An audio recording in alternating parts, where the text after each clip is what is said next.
All right. Welcome to another episode of Bob Plays Poker. For those of you who have been waiting and waiting and waiting for a game of Go, I will try and do one of those as soon as I can. However, I've been playing a little bit of poker lately, and I decided to go ahead and see what it's like talking about the game as I play it. I think it'll make me a little bit of a better player because there's a lot of times when I know what I'm supposed to do, but um, curiosity killed the cat kind of a thing. I'm like, I know he's got me beat, but I'm going to call anyway, and it turns out he had me beat. Um, so if I have to, you know, show that play to the entire world, or the 10 or 20 people who decide to watch this, it's going to make me a little bit leaning towards what I consider to be good play. Now, that doesn't mean I'm going to play well, but if I have pocket jacks, I'm going to play all right. So pocket jacks is a good hand. It's actually a pretty great hand, but it's one that's very difficult to play because a lot of times, like when you're facing re-raise or something like that, and then flopping top set, that's a great hand. Now there's three people in the hand, and there's two spades on the flop, and there's a nebulous kind of a straight draw. So actually, I'm going to be betting this. Usually, when you flop top set, you're like, ooh, let's check. But in this case, well, it's time to go all in. We don't want anybody getting the odds to draw to this spade flush. Not at all. So if they call, it's a bad call. Okay, and if they fold, it's a good fold. But I mean, the first hand you play, you get pocket jacks and you flop top set, somebody re-raises, and then you get a caller and you go all in and you get folds. That's okay. That's okay. I'd rather have the two folds than have somebody call and draw out to the spades. Of course, if they call, I always have a chance of getting quads or getting the board pairing, so I get a full house. But that ended up being a nice hand. The thing about pocket jacks, like I was saying, if you raise pre-flop and then you get a re-raise, you usually just want to call that, because if you re-raise again and then they raise you all in, you almost cannot call, because they're only going to do that with ace king, ace queen, queens or kings or aces. It's very rare that you're going to find somebody doing that with pocket tens or pocket nines. So you're either flipping a coin, which is whenever you have pocket pair and there are two overcards, it's called a coin flip. The pair has a little bit of an edge, but really it's almost the same as flipping a coin.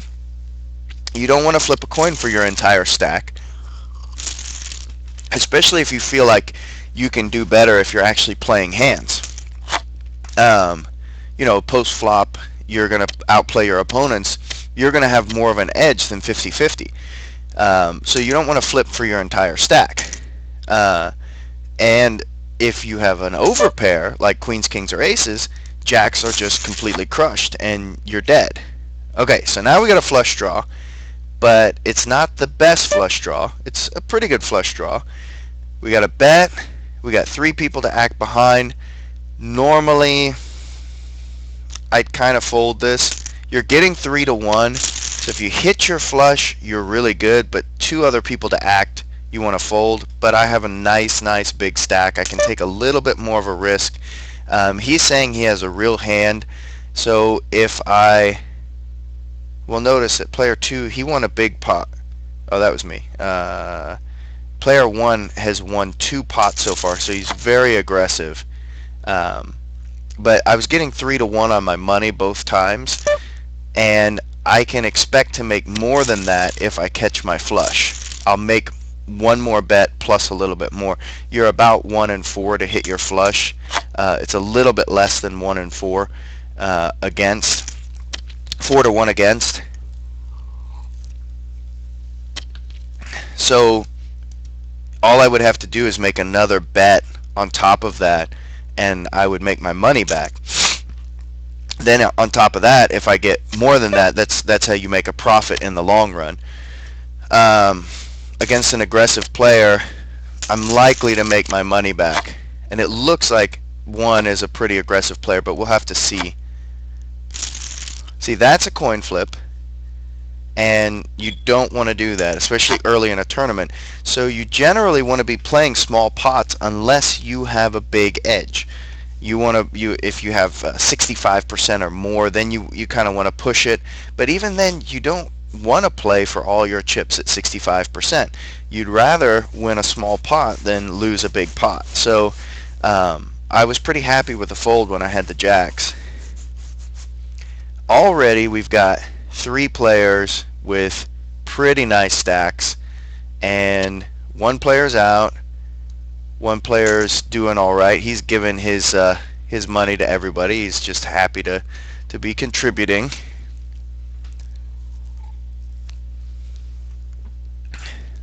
This is a triple up tournament.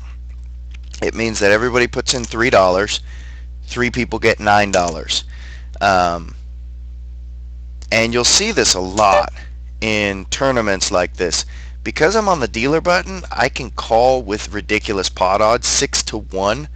I can decide to put more money in on the flop or on the turn. But as you can see here, once the flop comes and I don't see this, even though now I'm getting 9 to 1, 10 to 1, and a raise, this will happen a lot as well. You'll get small bet, call, small raise again.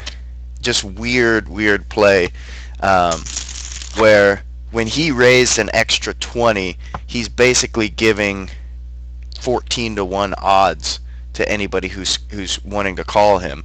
If you have any sort of hand at all, there's no reason to fold, because you're going to be more than 14 to 1 to win the hand. You might be 10%, but you're still, I mean, that's 10 to 1.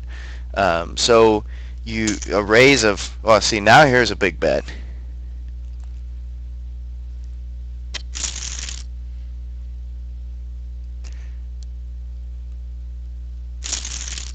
So the first thing you do in a tournament, the blinds are going to be really low. You'll notice I've got 163 times the blinds. So that's really good. But everybody else still has, almost 100 times the blinds. They've got 75 times the blinds to start out with. You don't really have to worry about, is my stack going to disappear?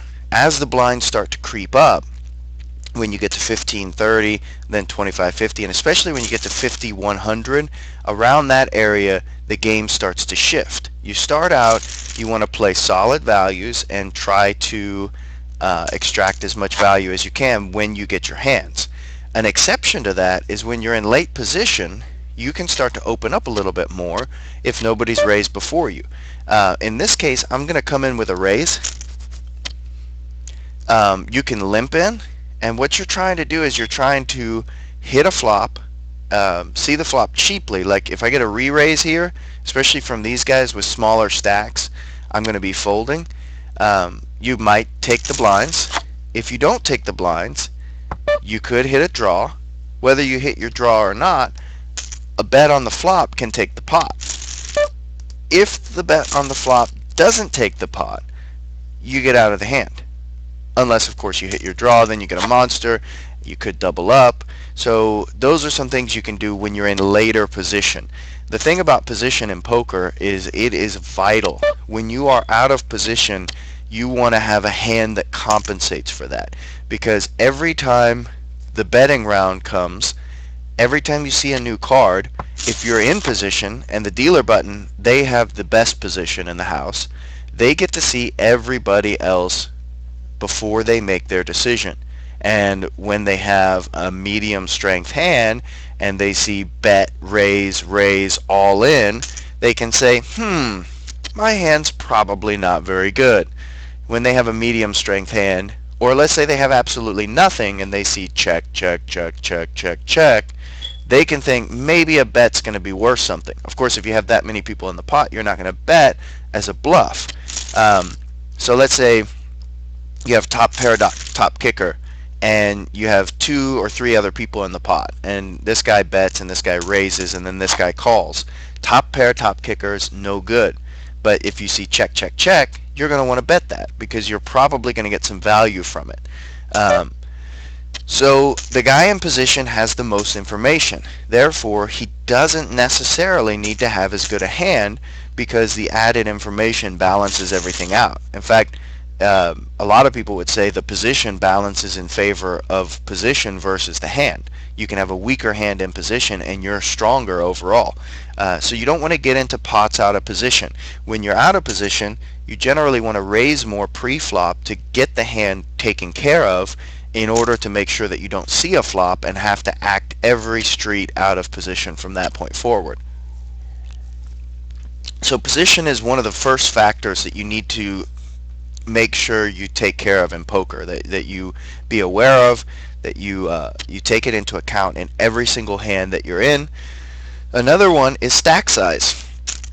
You're looking at this guy over here. He has 32 big blinds. Oh, and we got a hand going on here. 2 pair versus top pair. Ooh, and he sucked out. You'll see this a lot. This guy got in pretty good. He had 2 pair, so that's a strong hand. This guy got in with top pair, top kicker. Top pair, top kicker is not worth your entire stack, but you will see people get in with top pair all day long. You'll see a lot of people get in with middle pair, and they will call all in. So somebody like raise, then or bets, then they raise, then the guy goes all in, and they're like, call, I've got you covered. That does not happen at the higher stakes. And a lot of times when I'm watching that kind of play, I kind of say, oh, they're getting all in with middle pair. I want to be part of that action, and you want to go, they shouldn't be doing that. So I'm going to take my top pair and I'm going to get their middle pair. But the correct way to play is to just sit back. When you have your hand, a lot of times what they'll do is they'll have their middle pair, and you'll end up with a set, which is 3 of a kind. If you have a pocket pair, let's say I have a pair of deuces and I catch a deuce here, they'll have their ace king, and you'll end up all in with them, and you'll take all their chips. They'll be dead to run a runner, ace and a king. Or in this case 10 jack would also take care of it. But you want to take care to get all your chips in when you have a strong hand early on. There's no reason to risk your entire tournament life on weak or medium values. Like, let's see what these guys have if this guy calls.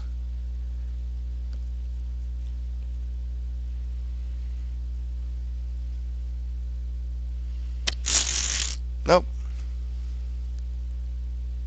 Didn't show. So we're just going to play tight. Somebody raises this big blind, we're going to happily donate it. It's fun when you get like limp, and then you check, because I'm not going to raise this. There's no reason to mess around, and you get 4-4 jack on the flop or something like that. But those don't happen all the time, and that's fine. We're just going to check this hand, and when it comes around to our turn and somebody's bet, we're just going to fold. Alright, now we check again. Now we've got a gut shot straight draw, but there's already a flush on the board. And a gut shot straight is not something that you want to be drawing to. I think a straight is 5-1 against if it's an outside straight draw. If it's a gut shot, it's like 10-1 against. So I am about, it's something like 11% to hit my gut shot. It might be less than that. That's if you have all 4 of your outs to hit your gut shot. So that's not going to happen often enough to make you any money. If somebody bet into this pot and they bet 100, I'm getting 4-1 odds to call that because now there's 400 in the pot. um, to draw at my straight. See, and this guy played top pair, top kicker, maybe a little bit passively, but pretty well. You don't want to get too much money in the pot. You want to win a small pot with top pair, top kicker. If you have a top pair and you get into a big pot, you're most likely dead in the water. Um, so there's no reason to mess around with that. So we got an all-in and a big raise. Let's see what he has. Ace, queen, and the deuce. Ooh, the big deuce. I think domination when you have domination is they both had an ace and the queen was bigger than the 2, so the queen dominates the 2. He's pretty much dead to a 2 or some kind of weird straight. That's I think he was 65% to win. So now we've got 2 limpers. We're on the dealer button. We've got ace 9. You would think any ace is a good hand if you're, and this series is kind of for more beginning poker players, because I'm not a good enough poker player to teach anyone who's not a beginner.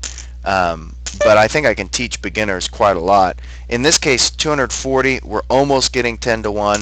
I think we can get another 100 if we catch our gut shot. So we can call there, drawing at the gut shot.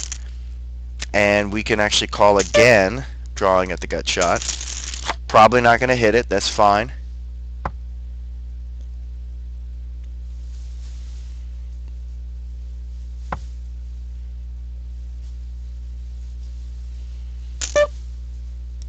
And now we can fold. The only reason we can take those kind of risks where you're going, 10 to 1 or something like that is because we have a big enough stack. Even if I had the right odds, if the blinds relative to the stack were even a little bit higher, I wouldn't want to just put that much money into the pot. You don't want to risk let's say 10% of your stack on a 10 to 1, because you're not going to hit that every time. And so by the time you hit your 10 to 1, your stack's already dwindled. And when you factor in statistical variance, you could go 30 times before you hit your gut shot and then hit 5 in a row. And that's just how the odds work. That's why you should never be upset when you get your money in good and they draw out on you. Let's say they're 20% to win. That means they're going to win 1 in 5. And a 1 in 5 shot can hit 3 or 4 times in a row. And that's just the way things are. So you just have to make sure to keep on getting your money in good.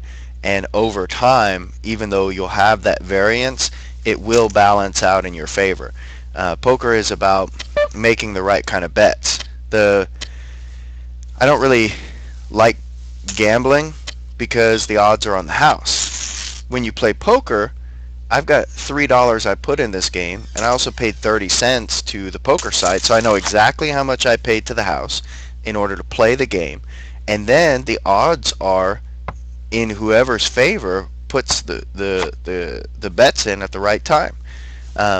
So if you're always getting your money in when you're 60% to win, then you're going to have that edge that's going to work out over time. That was an interesting hand. That was a huge hand to play with just king, queen, and to play a pot all the way down. Let's see, who had king, queen? Under the gun +1. So we go down here. He raises, and then the dealer called. Pocket pair. A lot of times I like to raise, but there were 2 limpers already, so we're just going to limp in. And what we're looking for here is a set. We didn't get a set, we're out of the hand. It's pretty much that simple. If we got a set, there's a chance we could double up. So let's see, king, queen, and he had pocket 7s. So bets a small amount. Oh, okay. So they got the pot was really big from the beginning. I probably wouldn't have called that bet with pocket 7s, and I definitely wouldn't have made that bet with king, queen. When you're under the gun, king, queen looks like a really strong hand, But ace king, ace queen, those are, it's a hand that if you end up in a big pot, you're probably dominated and you're probably dead in the water. So that's a hand I would play somewhere from middle position, not when you're the first to act after the big blind. So you got your dealer button, you got small blind, big blind, and then this is under the gun, +1, +2, dealer, cutoff, +1. So when you're in middle position, king, queen becomes a stronger hand. On the dealer button, I mean, pocket sevens, when you already have somebody from over here showing such strength. Why did he check? So he had a 3 of a kind.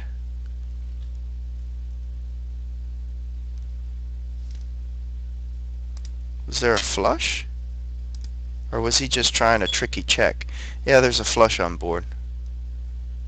I don't know. And there's also some straight stuff. 5 is a straight. So yeah, a set kind of looks a little bit weak there. That was a good check. A lot of people, I mean, they get top pair, they go all in. Or they get aces, they go all in pre-flop. I mean, that's always nice.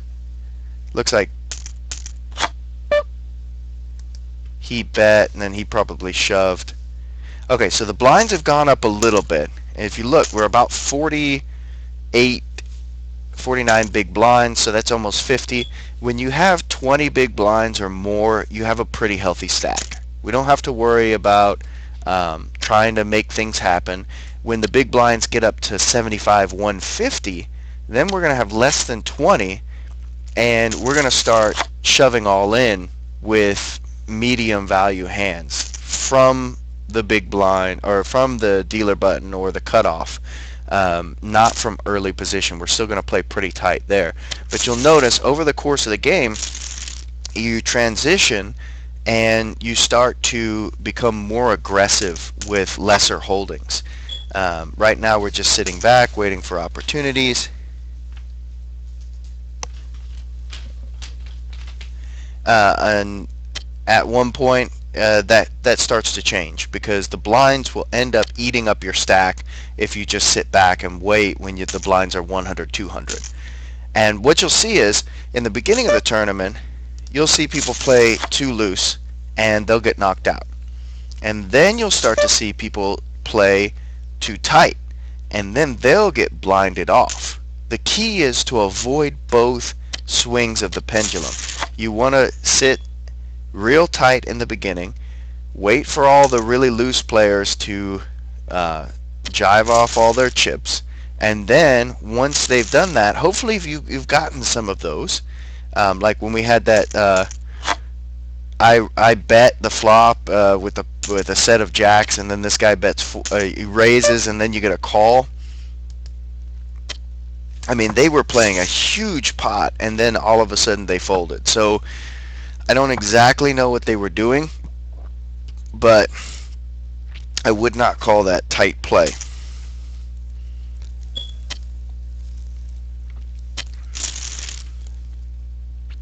And then later on, all the guys that have sat back and they've had the good cards, and then they a lot of times they'll double up somewhere, so they'll have like 2,000 in chips, 3,000 in chips, having doubled up and then dribbled that back down just a little bit. You'll get into the higher blinds, they'll just get eaten up, and so that gives you kind of an idea of what we're going to be doing. So right now we've got a raise from early position, and I haven't had time to really look at different people and see. I've got a little bit of an idea of who's playing tighter and who's playing more loose, but I'm just talking in general terms right now. And this guy was one of the guys that was involved with me in that first pot. I don't think he's played very much since then, but now he's going crazy. So let's see what he has.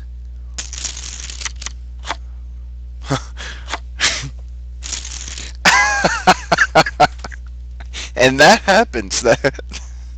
Wow, that was really that was something else. What that's called is getting married to a hand. Pocket nines was a terrible hand to go all in with, and And the guy who was going up against him had pocket sevens. And then he drew out to a flush. That is that's pure entertainment right there. And this is why I play these tournaments.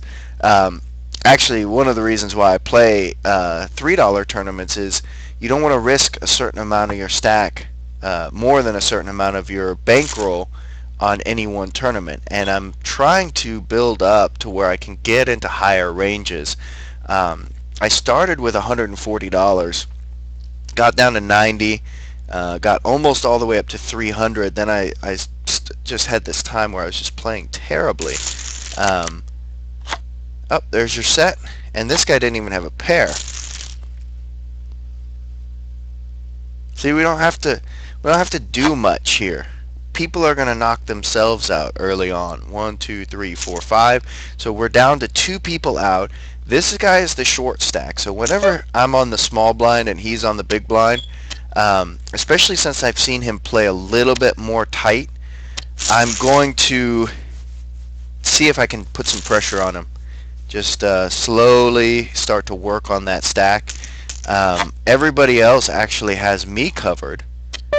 Now, because I haven't played in a while, I'm going to get a little bit more respect and some credit from my raise. So 3-6 of diamonds, that's an okay hand to play around with when you're in later position.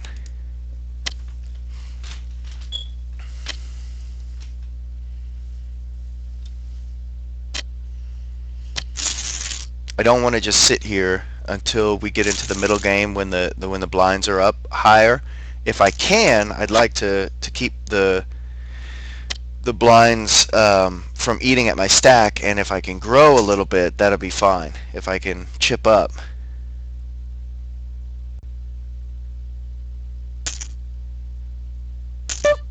Not gonna mess around.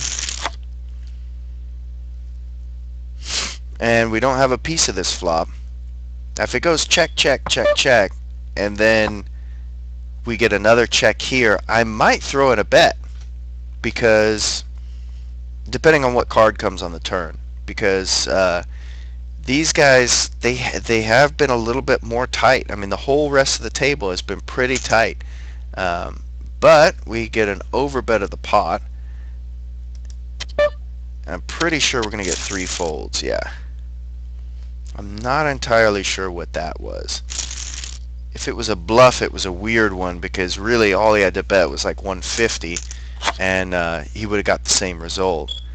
But the thing about overbetting the pot like that is when your bluff works, nobody has a hand, so they wouldn't have called anyway. And if your bluff doesn't work, then somebody did have a hand and they were trapping you and you just fell right into it. So what you want to do is bet a percentage of the pot, something from I don't usually like to bet less than half the pot, maybe a third of the pot. Apparently KGS is still up. So maybe you want to bet a third of the pot, but no less than that, definitely. And a lot of times you're going to be betting a half, 2/3, 3/4 of the pot. Every once in a while you want to throw in a pot-sized bet. You don't really need to do more than that, because anybody who's behind will not have the odds to call when you are betting the pot, or a lot of times half the pot, because they'll have 3-to-1 odds, but they'll be 20-30% to win the hand. So right now we got 2 spades but only 2 guys, so we're gonna check, and now we have a full house, so we don't care about the spades. And what I really hope is that somebody has an ace. So we're just gonna call him here. There's no reason to scare him. Let's see if he decides I'm gonna bet the pot. Okay, and let's see if we can get him to call this. We did. And this is how you make your money in poker. You're gonna value bet more than you're gonna be bluffing. Every once in a while you do want to throw in a bluff, There's a lot of standard bluffs, like if you've raised pre-flop, let's say you have ace king, the flop comes, let's say it was queen jack 5. There's not a lot of crazy stuff going on with the board. You put in a bet of about half the pot, sometimes a little bit less than that, and it'll take the pot often enough to make a profit. There's only 5 people left, and queen jack is still not the best hand. I would usually fold that here, but I was gonna say this table seems a little bit tighter, but flopping a pair and an open-ended straight draw, top pair and an open-ended straight draw, is not a bad way to go about things. So we're going to be aggressive here.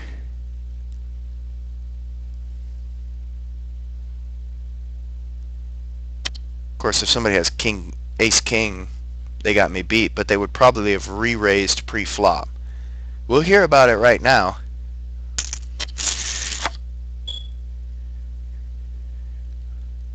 Okay, so now he's saying top pair is okay. I don't have a strong top pair. He bets 50. And I caught my straight. Let's see what he does. See, he bets just a little bit, so we're going to raise. We want to give him really good odds. Okay, well, he wouldn't have called no matter what we bet. But you see, we gave him like 6-1 or something like that. That's called a suck bet, and that's kind of just saying, I've got a really monster hand. Please call me. Give me a little bit of change here. Depending on who you're talking about, you could raise more than that.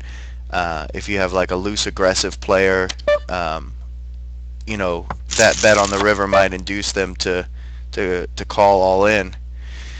This guy limped in, so let's hope that he doesn't have a hand. We're just going to bet one time.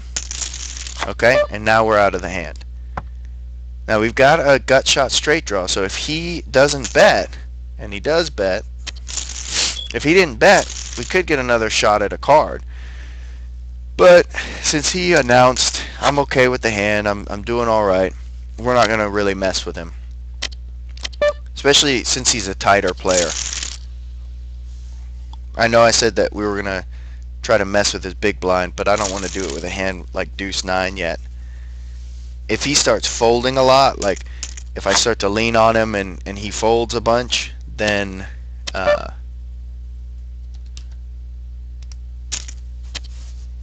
this is that time when we start to open up, be more aggressive.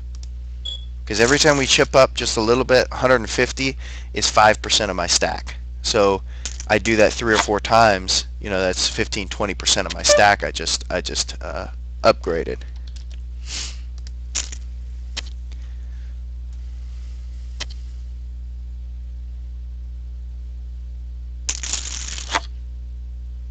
We got a pair. That's not a great hand, but usually if he's calling with higher values than this. He's calling with ace king, ace queen. Okay. Pocket sixes. Who knows? But since he's a tighter player, I mean, there's no reason to risk all your stack with just a pair of fives. Even though I had a pair, that continuation bet was more to try to get him to fold. I could have checked behind, but the good thing about that is, you know, I bet and he went all in, but a continuation bet doesn't have to work every time. If you bet half the pot and you win every other time, then you make money because you're betting, let's say 400 to win 800. So I bet 400, he raises, I have to fold, I lost 400. Then I bet 400 again another time, he folds, I just won 800 for a net profit of 400. So continuation bets are very, very, very powerful because you've seen I've already done that. I think about 4 times. I've lost 2 and I've won 2. That might be wrong. It might have been 3 times and I won 1. I know I've lost 2 of them. And one of them wasn't really a continuation bet when I had King 4 over here when this guy called. But if you do that, take little shots at pots and just say, do you have a hand? If they say no, then you win the pot. If they say yes, you get out. Then you do a couple of things. You win these little pots over and over again.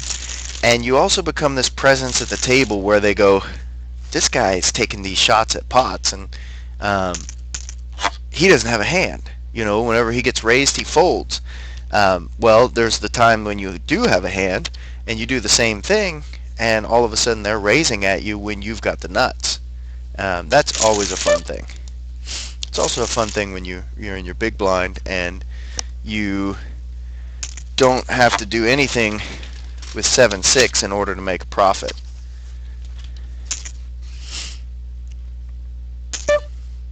Now, these 2 guys over here just limped in, but I've been raising a lot, so I'm not really going to mess with this hand too much, because King Queen is a good hand. It's probably beating them, but I don't want to get into a big pot with these guys and not know what's going on. Ah, there's my king.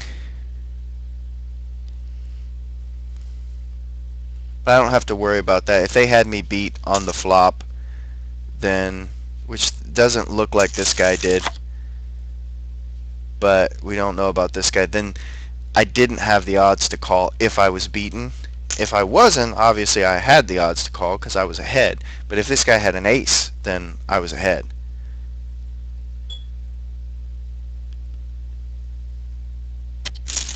Oh, that makes me a little sad. I think I was ahead on the flop, and when the queen came, or the king came, I was definitely ahead. I don't think this guy had me beat.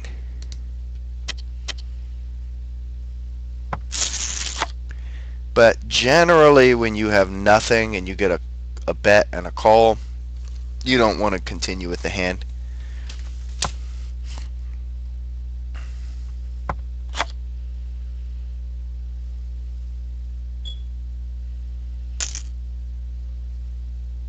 See, this is one of those, do you have a hand? He could have a monster, but I would say most of the time when you get check on the flop, it could have been he had a 6. That is a possibility. This is definitely worth a raise because I was on the cutoff, and we're just going to keep on pressuring the blinds. If we can take the blinds 2 times every time we go around the table, we're just going to keep on chipping up and chipping up. And that's without playing a pot, without playing anything that's that puts us at risk. We're risking just a little bit, little raise, and we get a little profit. Little raise, little profit. When a flop comes, we continuation bet. Not every time. You know, you don't want to be predictable, but when you're in these sit and goes, you could do it almost every time. They're not going to catch on to you. I don't think this guy's raised before.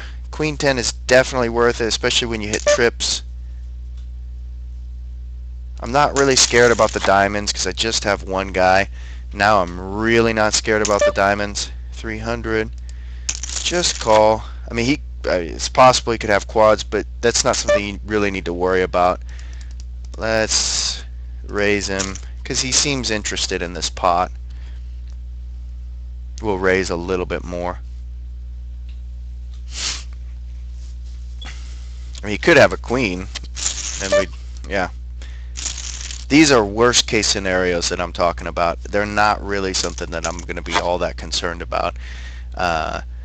If somebody has pocket deuces and you end up catching a full house, queen, queen, deuce, or yeah, queen, queen, deuce, deuce, not really all that sad to go out that way. It's just that's going to happen. It's called a cold deck.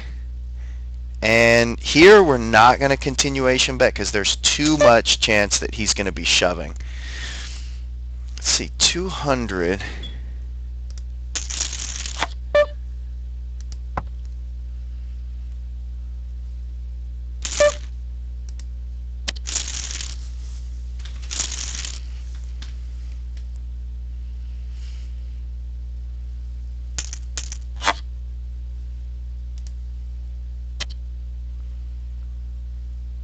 Just get out of that hand. This guy looks like he's becoming more active, but he's just limping in. That's the exact opposite of what you want to do. If you're getting into a hand, especially later on, you want to be raising. Now, he's not past the 20 big blinds yet, where he really needs to start raising and even shoving all in. But, I mean, he does need to be raising here. This has worked twice. Let's see if it works again. This guy's very tight. This guy's pretty tight as well. Okay, he re-raised, but he only raised 200, and we're in position, so we're definitely going to call with 4-to-1 odds. Now, if he does anything,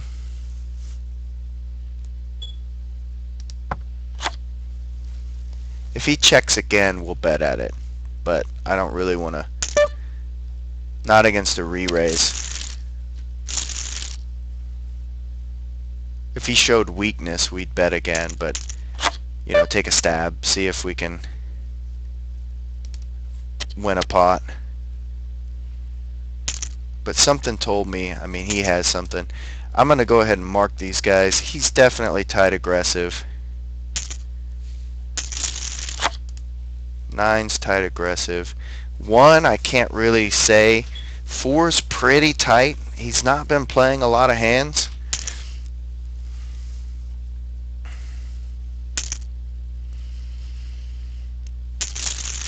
It's really hard to tell what these little niggling bets mean.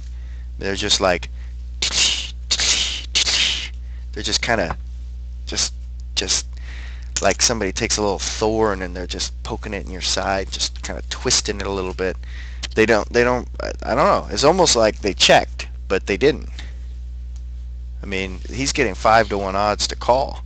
So does this guy have like a nothing hand, or does he have absolutely the nuts? Because otherwise it doesn't make any sense to bet that little.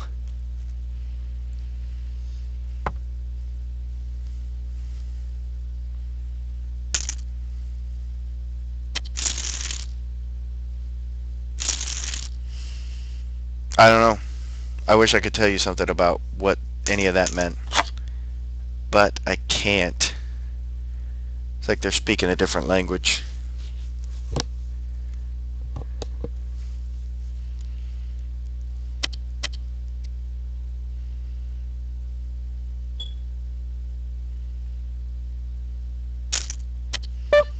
Okay, small raise, small hand, big fold. The pot odds are pretty good, but we're actually, when we're at 150, now we're less than 20 big blinds. We don't want to be calling off one big blind just to see a flop when we have deuce 6. It's just not worth it. On the other hand, with king 9, if nobody's entered the pot yet, we can shove that. Especially dealer button or small blind, you can just put all your chips in. And that seems like pretty crazy, but you'll notice, I mean, we're not getting too far around the table before you go around 10 or 15 times, all of a sudden I have no stack left. So 5-handed with 20 big blinds or less, I don't have a lot of time. Now, it is possible you can get called and, you know, you'll end up sitting there with all your chips in the middle with a hand that's most likely in a problem spot. Again, we're not playing post-flop. This is getting to the end of the tournament, and we are playing shove poker. That's pretty much it. If you get fold, fold, fold, now we've got a healthy stack again. We can play one hand where we actually get to see a flop because we'll have enough to act behind it. But really, we don't need to be playing that kind of you know, just little small bets tight poker anymore, because you're going to play 1 or 2 pots and your stack will be down to nothing. Now I can do that with ace king, and there's 2 limpers. If 2 people limp in and I have king 9, all of a sudden I'm folding that hand, because I want to be the first one in the pot when I have a hand like that. But if you're on the dealer button and you shove with king 9, when you get called, you're behind. But when they fold, again, I was saying, 225 is going to be about 10% of your stack. So I was at 2,500, 2,600. That's close to 10% of my stack. I do that 2 or 3 times, and I've already taken care of the balance of the odds of getting called when I'm behind. So over time, it's profitable to keep on shoving, even with more marginal hands, because you're getting that type of fold and you're getting those blinds. The blinds are way more important than showing down. On the other hand, calling that type of bet is, you need to be very tight. So like, I wouldn't call that bet with ace 8, but I would make that shove with king 9. Even though ace 8 is a better hand than king 9, I don't know what this guy has when he shoves. Now, right here, he goes 150.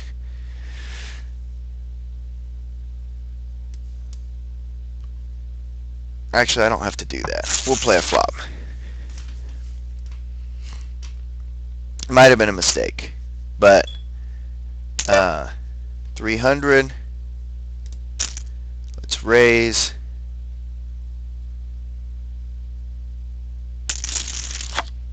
Okay, he's got a real hand. Hope he doesn't have a queen. I got 2 pair. Alright, let's just call it off and see what happened. Okay, ace 4. Now I could have shoved pre-flop, and I was really thinking about doing that. Let's go ahead and just raise him up a little bit. Sometimes you get aces and you get to steal the big blind. That's how it happens. But the good thing is, see, I've got a really healthy stack. These guys are starting to get into, and they don't know this, but they're starting to get into the place where you really should be either shoving all your chips or playing nothing. But they're still going to play these pots. And they're generally going to play them very conservatively. They're going to be betting little amounts, trying to keep their stack. But it's just, over time, it's going to dribble off. And instead, you should be active with your stack. Again, you want to be active. Like, if I was on the dealer button, even in the cutoff, I might not play this hand. If I was on the dealer button, I might raise. And I know I've got trips now, but you don't think about that when you're talking about playing before the flop.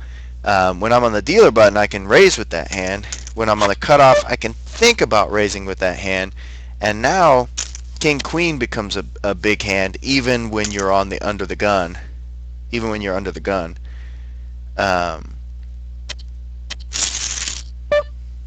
It's just a bigger hand than it was before.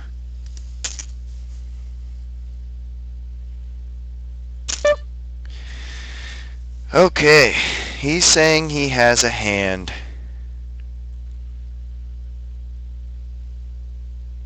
He's very tight and aggressive. We're just going to call and check to him. If he shoves, I'm just going to fold. I don't like folding. I mean, I'm getting 3-1.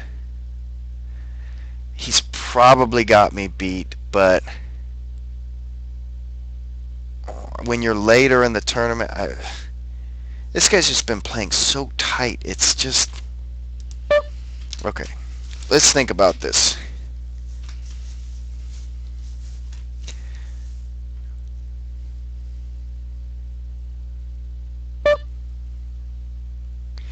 I don't think we really have to think about this. I think he's got me beat. I think he's just got me beat. This top pair is not good there. I could be wrong, but overall he's been playing extremely tight. I mean, he might have had king queen. It's possible, but that happens from time to time. So against a raise, ace 5 is no good with this guy because he's been playing really tight. And in fact, the whole table's been playing pretty tight. So we're not going to worry too much about, you know, what's this or what's that. And since he limps in, if it would have been fold, now since he raises, ooh, and this guy just calls. See how ineffective his stack is now? If he goes all in right now, this guy's getting 2-to-1 to call. 2-to-1 is huge odds. So if he was playing the pot, he should have been raising straight off the bat. Now, one thing you could do is there's actually a play called a stop and go. He could have called and then immediately shoved all in, regardless of what two cards you're talking about. Right now, taking into account that this guy has a very low stack, I'm not going to press with these cards. And notice before, at the beginning of the tournament, well, on the dealer button, I might still have raised with those. But even like hands that I wouldn't be raising with earlier in the tournament, I'm still going to be raising with now, simply because I'm just going to try to steal those blinds and chip up. Just going to steal those blinds and chip up.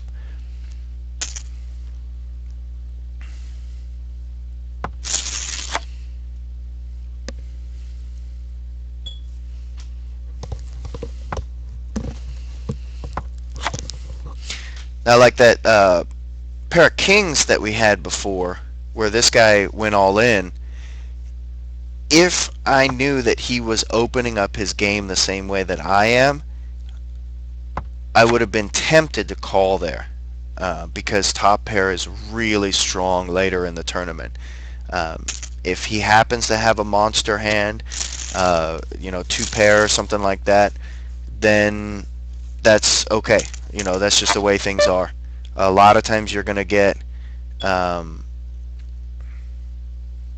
not going to have that type of, you know, you're going to have people shoving with medium, you know, with middle pair, the bottom pair, a lot of times, because they know that if you miss the flop, you're going to be folding, and then they're going to pick up a nice pot, and then otherwise they have a chance to draw out on you a lot of times.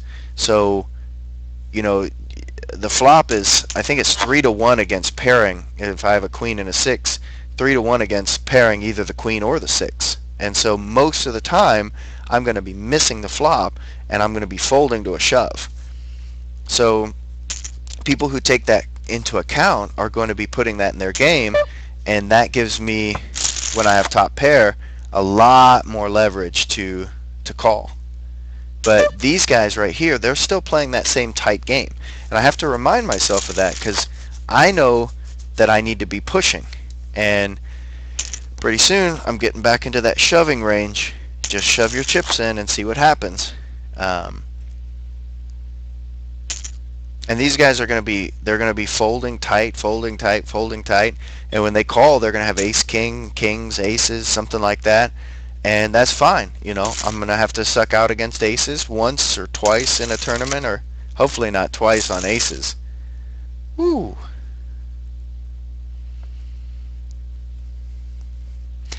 That was a pretty big hand. Let's look and see what this guy had.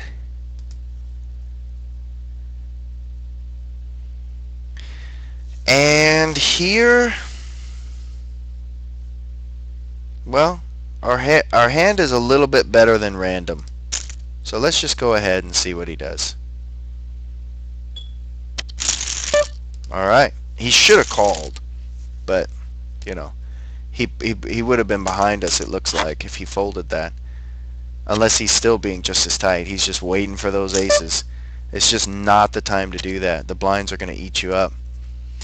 Let's see what this guy had. 10-9. Oh, he had trips as well. See the hands they're showing down right now? It's just, you can't sit around and wait for trips anymore. And it's funny that he sat around and he got his trips, and That's called tilting. He was like, I waited around, I had my hand. It's crazy, man. Oh yeah. You know what? A lot of times this 500 will get these guys to fold. In a better tournament, I wouldn't be doing that because they are generally going to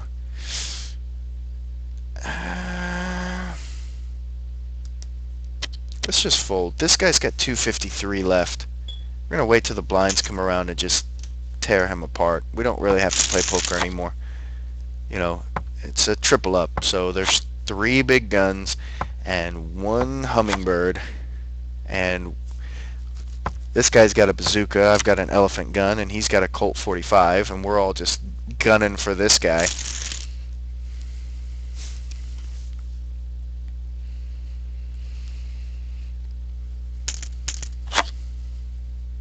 If he raises my big blind, I'm just going to fold. There you go. There you go. Oh, and see, he's still... See, I would have said, this is a great opportunity to raise, but, okay. Why did you raise? Alright. Oh! That makes my job so much easier. I got a gut shot and a spade draw and nothing. Pocket kings just limps in. See, we're watching. It's time to be passive. Don't raise. Alright. Now it's possible we triple this guy up. But